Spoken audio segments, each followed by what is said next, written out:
Hey guys, Arianne here, and today I'm going to talk about the PPP Round 2 and what that means for you if you have a business or you're self-employed.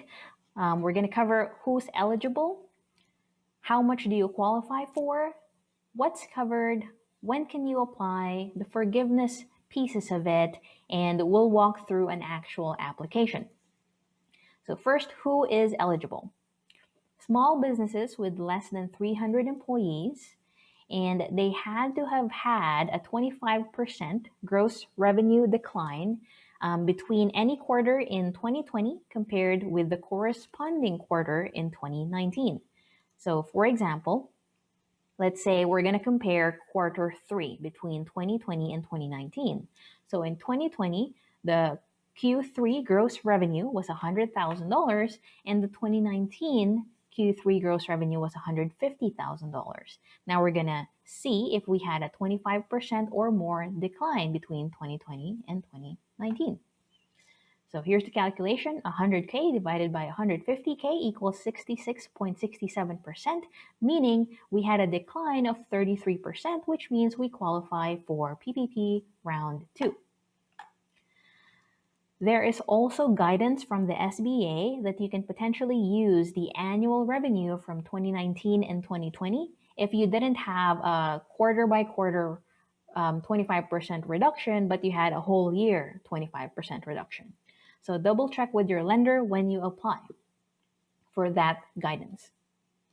Now, just quick run through, there's $284 billion in PPP Round 2. This is on a first come, first serve basis.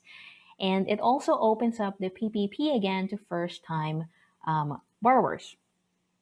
So meaning a lot of these things I'm talking about right now are for PPP Round 2, but if you haven't gotten Round 1 yet, go ahead and apply for that if you need it, because that's actually more flexible. You don't even have to show that 25% decline in gross revenue for Round 1. Yep. And next, we're going to talk about how much do you qualify for.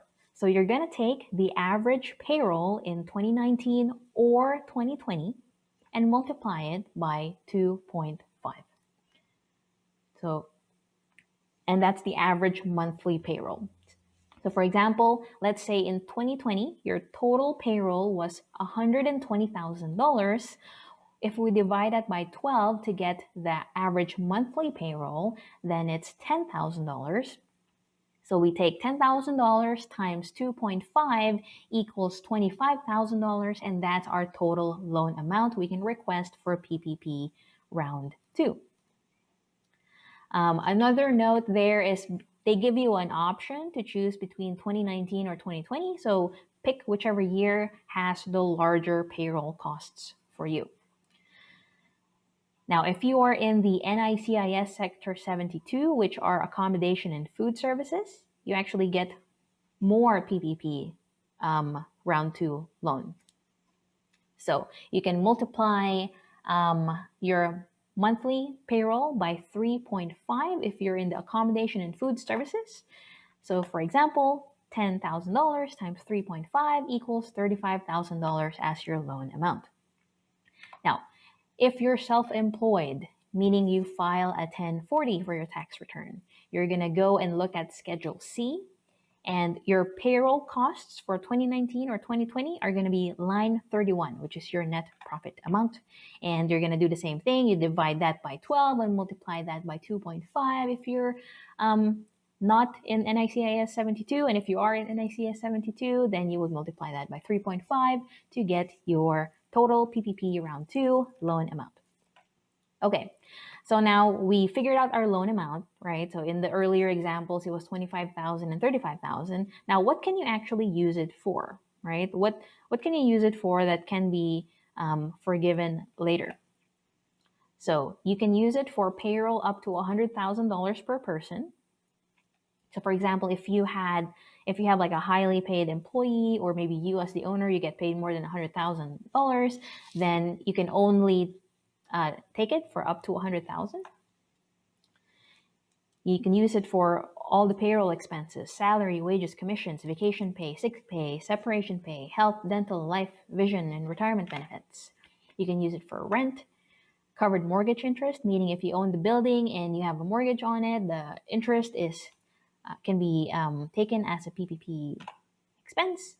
And then utilities as well. They also added these. You can use it for PPE, essential expenditures to suppliers to continue operations, covered operating costs like software, cloud computing services, etc. And if you had any damage to your property due to public disturbances from last year, then you can use that for repairs. Now, for as far as forgiveness goes, you can elect to use the PPP loan over 8 or a 24-week period. And then you have to use at least 60% of the PPP amount has to be used for payroll, and the other 40% can be spread out over the rent and all those other covered expenses from earlier. When can you apply? So you can actually start applying as of yesterday, January 11th, for PPP Round 1 for certain community lenders who work with women, veteran, and minority-owned businesses. So they did this because they saw that for PPP, the last time we did PPP, these were the underserved business population. So they're giving them a head start because it is first come, first serve. And then you can apply January 13th for PPP round 2. Sorry, that was a typo. For round 2 for community lenders who work with women, veteran, and minority-owned businesses. And then for everyone, you can start applying on the 15th. So pretty soon, you can start applying for the PPP loan. I'm going to bring up a sample PPP loan here so you can see what it looks like. I'll also link in the description below a link where you can get this form. This is the form our lender for PPP1 sent us, and they asked if we qualify, and that's how I got this form. So I'll give you the link to that as well. So as you can see here, pretty straightforward. You just put in your legal name and everything. Here's where you put the average monthly payroll.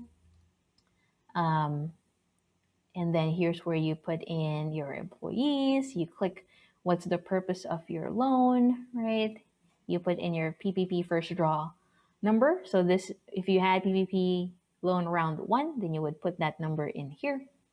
And here's where you show your gross receipts, right? So in our example earlier, you would put 2020 Q3, right? And in our example, we had $100,000. And then 2019 Q3, in our example, we had $150,000. Then here's all of the owner information. You have to certify all of these information down here. Some more certification, signatures, and at the bottom, here's where they see if you're a woman, military, or minority-owned business. All right, guys, hopefully that was helpful. If you like information like this that helps you with your business, we typically talk about money tips and real estate investing to help you in your financial freedom journey. Please feel free to subscribe to my channel, and I will see you next time.